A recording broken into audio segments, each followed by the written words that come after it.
Breaking news. ఎల్ఓసిలో పరిస్థితి ఉద్రిక్తంగా ఉంది.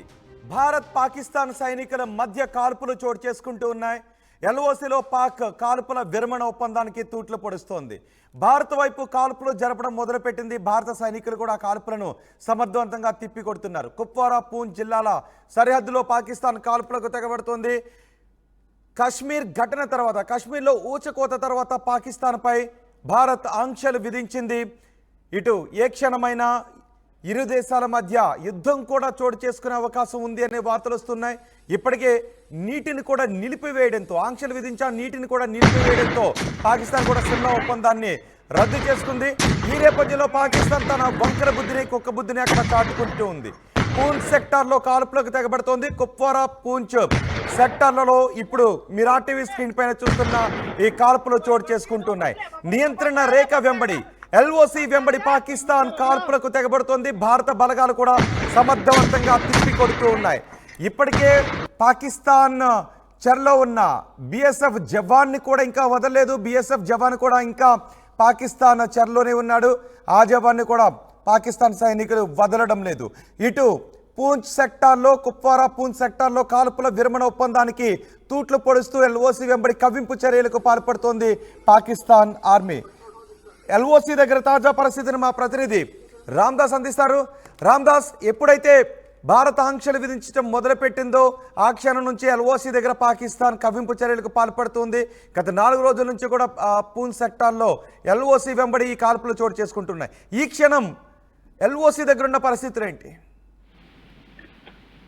అంటే ఎప్పుడైతే పహల్గామ్ హై టెన్షన్ నెలకొందో అప్పటి నుంచి కూడా పరస్పరం ఉద్రిక్తతలు అయితే చోటు చేసుకుంటున్న నేపథ్యంలో తాజాగా ఇంకా అప్పటికే పాకిస్తాన్ ఆర్మీ అలాగే భారత ఆర్మీ ఇప్పుడు రెండు వైపులా సరిహద్దులో మోహరించిన నేపథ్యంలో పాకిస్తాన్ వైపు నుంచి నియంత్రణ రేఖ వెంబడి కవ్వింపు చర్యలు కొనసాగుతున్నాయి. గత 4-5 రోజులుగా ముఖ్యంగా భారత సరిహద్దు వెంబడి అన్ని చోట్ల ఇప్పటికే పాకిస్తాన్ సైనికులు కవ్వింపు చర్యలకు పాల్పడుతున్నారు. అడపదడప కాల్పులు కూడా జరుగుతున్న పరిస్థితి. వాటిని భారత సైన్యం ఎప్పటికప్పుడు తిప్పికొడుతుంది. అర్ధరాత్రి కూడా ఎల్ఓసి వెంట కాల్పులు జరుపుతున్నారు పాకిస్తాన్ సైనికులు. ప్రధానంగా కుప్వారా సెక్టార్ అలాగే పూంచ్ సెక్టార్ లో ఈ సరిహద్దు కాల్పులు కొనసాగుతున్నాయి. వరుసగా 4వ రోజు కూడా ఈ నియంత్రణ రేఖ వెంబడి కాల్పులు అయితే కొనసాగుతున్నాయి.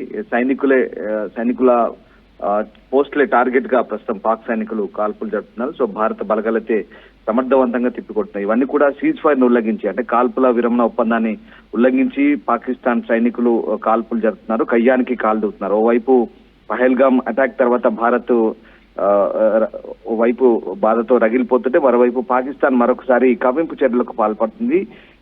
ఈ నేపథ్యంలోనే భారత సైనికులు అప్రమత్తమై ఎప్పటికప్పుడు పాకిస్తాన్ కి అయితే బుద్ధి చెప్తున్న పరిస్థితి కనబడుతుంది. ముఖ్యంగా ఈ సరిహద్దు నియంత్రణ రేఖ వెంబడి ఇప్పటికే ఆర్మీ చీఫ్ కూడా పాకిస్తాన్ లో పర్యటించారు. ఆర్మీ చీఫ్, మన భారత ఆర్మీ చీఫ్ కూడా ఆ సరిహద్దు రేఖ వెంబడి పర్యటించారు. అలాగే కాశ్మీర్ లో పరిస్థితుల గురించి సమీక్షించారు. ఎప్పటికప్పుడు అక్కడ ఉన్నటువంటి కమాండర్లకు కూడా సూచనలు ఇస్తున్న పరిస్థితి. అవంతిపుర అలాగే పహల్గామ్, ఆ తర్వాత దక్షిణ కాశ్మీర్, తర్వాత ఉత్తర కాశ్మీర్ ప్రాంతాల్లో నియంత్రణ రేఖ వెంబడి ఎట్లాంటి పరిస్థితులున్నాయి కూడా ఆయన సమీక్షించిన పరిస్థితి. తాజాగా ఇక పాకిస్తాన్ తీరైతే మారడం లేదు.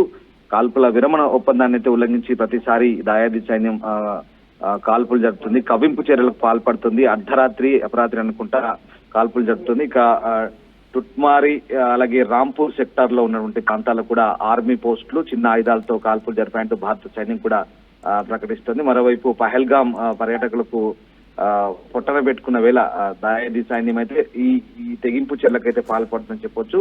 వైపు పోలీసులు, సైన్యం, సిఆర్పిఎఫ్ జవాన్లు మూకుమ్మడి ఆపరేషన్ లో పాల్గొంటూ తీవ్రవాదులను మట్టుబెడుతున్న పరిస్థితుల్లో కూడా మరోవైపు ఇటు పాకిస్తాన్ వైపు నుంచి కాల్పులు జరుగుతూనే ఉన్నాయి. అలాగే ఇంకా చాలా ప్రాంతాల్లో ఖైమో, మతల్హామా, చౌక్, తోకెర్హాంపోరా ఇలాంటి ప్రాంతాల్లో ఇప్పటికే మన సైన్యం చెక్ పోస్టులు ఏర్పాటు చేసి తనిఖీలు చేస్తుంది. ఎన్ఐఏ కూడా దర్యాప్తు అయితే కొనసాగిస్తుంది. ఇక ముఖ్యంగా ఉగ్రవాదులను ఇప్పటికే దాదాపు 58 మంది ఇంకా విదేశీ ఉగ్రవాదులు దాగి ఉన్నట్టుగా భారత సైన్యం భావిస్తున్న వేళ ఇక ఈ ప్రాంతాల్లో ఇటు కుప్వారాలో కూడా చాలా ప్రాంతాల్లో సైన్యం, అంటే పాకిస్తాన్ సైన్యం నిబంధనలు ఉల్లంఘించి భారత సైనికులపై, ముఖ్యంగా భారత సైనికుల స్థావరాలను లక్ష్యంగా చేసుకుని అయితే కాల్పులు జరుపుతున్నారు. దీంతో పాకిస్తాన్ సైన్యంపై ఎదురు కాల్పులు జరుపుతున్నారు. ఇప్పటికే ఇరు దేశాల మధ్య ఏ క్షణమైన వార్ జరిగే అవకాశం ఉంది అనే పరిణామాలు కనిపిస్తున్నాయి. ఇది ఎల్ఓసి దగ్గర కవ్వింపు చర్యలకు పాల్పడుతుంది. అంటే పాక్ ఆలోచన విధానాన్ని ఎలా చూడాలి? పాకిస్తాన్ మొదటి నుంచి కూడా సరిహద్దు రేఖ వెంబడి, నియంత్రణ రేఖ వెంబడి కాల్పుల విరమణ ఒప్పందాన్ని ఉల్లంఘిస్తూనే ఉంది. ప్రతిసారి కూడా అంటే ఎల్ఓసి దగ్గర ఈ ఒప్పందాన్ని ఉల్లంఘిస్తూ ప్రతిసారి భారత్ వైపు కవింపు చర్యలు జరుగుతుంది. కేవలం ఈ పహల్గాం ఘటన అనే కాదు, పహల్గాం ఘటనకు ముందు కూడా ప్రతిసారి చాలా రొటీన్ గా మారిన పరిస్థితి. చాలా చోట్ల అక్కడ కాల్పులు జరుగుతుంటుంది, భారత సైన్యం దాన్ని తిప్పికొడుతుంటుంది.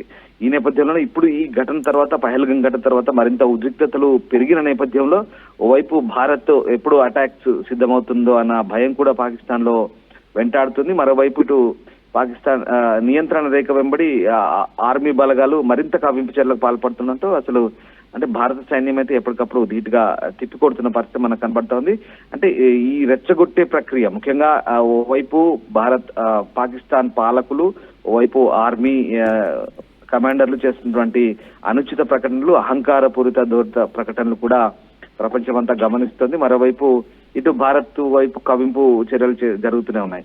ఈ రకంగా అంటే ఈ దాడి జరిగిన తర్వాత నుంచి కూడా పాకిస్తాన్ ఆరోపిస్తుంది ఒకటే, భారత్ తమని ఇలా ఉగ్రదాడులు జరిగినప్పుడల్లా తమని టార్గెట్ చేసి తమను కావాలని బదనాం చేస్తుందంటూ మళ్ళీ అటు పాకిస్తానే భారత్ వైపు బ్లేమ్ చేసే ప్రయత్నం చేస్తుంది. కానీ పూర్తి ఆధారాలతో సహా కాశ్మీర్ లో హింసకు తెగబడ్డ తీవ్రవాదులు, పాకిస్తాన్ ప్రేరేపిత తీవ్రవాదులు అనే అంశాన్ని భారత్ ఎప్పటికప్పుడు నొక్కి చెప్తుంది, ప్రపంచానికి కూడా తెలియజెప్పే ప్రయత్నం చేస్తుంది. కానీ పాకిస్తాన్ మాత్రం ఇదంతా తప్పు అని కొట్టిపారేస్తున్న పరిస్థితి. తాజాగా పాకిస్తాన్ విదేశాంగ మంత్రి ఇషాక్ దార్ అటు చైనా విదేశాంగ మంత్రి వాంగ్ యీకి ఫోన్ చేశారు. తమను భారత్ ఈ రకంగా బ్లేమ్ చేస్తుంది, మీరు జోక్యం చేసుకోవాలి, మీరు కాపాడాలంటూ అటు చైనా మంత్రి కూడా విజ్ఞప్తి చేస్తున్న పరిస్థితి ఫోన్ లో.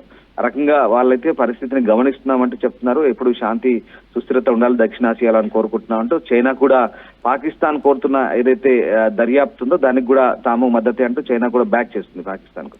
ఈ రకంగా అంటే చాలా చోట్ల చాలా మందిని తప్పుదారి పట్టిస్తోంది పాకిస్తాన్. వాళ్ళు పెంచి పోషించిన ఉగ్రవాద శిబిరాల్లో వైపు భారత్ వైపు ఎగదూస్తుంది, మరోవైపు ఇలాంటి డ్రామాలు ఆడుతుంది. సో ఇదంతా కూడా మనం ఎప్పటికప్పుడు తిట్టుకొట్టే ప్రయత్నం చేస్తున్నాం. మిగతా దౌత్యవేత్తలు కావచ్చు, మిగతా దేశాల ప్రతినిధులు కావచ్చు, పాకిస్తాన్ ఆడుతున్న కపట నాటకాన్ని మనం చెప్పే ప్రయత్నం చేస్తున్నాం. అట్ ద సేమ్ టైం ఇటు సరిహద్దుల్లో మాత్రం పక్కలో బల్లల మాదిరిగా ఎప్పటికప్పుడు మనల్ని కవ్విస్తూ చేస్తున్న చర్యలు కూడా తిప్పికొట్టే ప్రయత్నం చేస్తున్నాం. నిన్నే మన త్రివిధ దళాల అధిపతి రాజ్నాథ్ సింగ్ తో భేటీ అయ్యారు. ఇవాళ కూడా మళ్ళీ రక్షణ మంత్రి రాజ్నాథ్ సింగ్ 11 గంటలకు ప్రధానమంత్రితో భేటీ అవుతున్నారు. ఎప్పటికప్పుడు కాశ్మీర్ పరిస్థితులకు సంబంధించి ఆయన వివరించే ప్రయత్నం చేస్తున్నారు. ఇప్పటికే త్రివిధ దళాధిపతులంతా కూడా అందరికీ రక్షణ మంత్రి ఆదేశించిన పరిస్థితి, ఎప్పటికప్పుడు అలర్ట్ గా ఉండమని చెప్తున్న పరిస్థితి. సో ఎప్పుడేం జరుగుతుందో తెలియదు. ఈ కవింపు చర్యలు జరుగుతున్నప్పటికీ కూడా తిప్పి కొడుతూనే ఇటు సరైన బుద్ధి చెప్పేందుకైతే భారత్ రెడీ అవుతుంది. మరి ఎలాంటి నిర్ణయం తీసుకోబోతుంది, ఏం జరగబోతుంది, ఇవాళ ప్రధానమంత్రితో భేటీ తర్వాత ఏదైనా కీలక పరిణామం చోటు చేసుకుంటుందా అనేది మాత్రం ఇంకా ఉత్కంఠ రేపుతోంది. రైట్ రామ్దాస్, భారత సరిహద్దులో పాకిస్తాన్ భారత సైనికులకు మధ్య కాల్పులు చోటు చేసుకుంటూ ఉన్నాయి. ఎల్ఓసి వెంబడి పాకిస్తాన్ కవ్వింపు చర్యలకు పాల్పడుతుంది. ఎప్పుడైతే కాశ్మీర్పై దాడి తర్వాత భారత్ ఆంక్షలు విధించడం మొదలుపెట్టిందో, సింధు జలాల ఒప్పందాన్ని రద్దు చేసుకుందో, అప్పటి నుంచి పాక్ మరింత విషయం కక్కడం మొదలుపెట్టింది. ఎల్ఓసి వెంబడి కాల్పుల విరమణ ఒప్పందానికి తూట్లు పొడిచి భారత సైనికులపైకి కాల్పులకు దిగుతుంది. భారత సైనికులు కూడా సమర్థవంతంగా ఈ కాల్పులను తిప్పికొడుతున్నారు. ఈ సందర్భంలోనే భారత జనాల్లో వినిపిస్తున్నమాట, పీఓకేని స్వాధీనం చేసుకుంటే ఈ ఎల్ఓసి కూడా ఉండదు, ఎల్ఓసి అవతలకి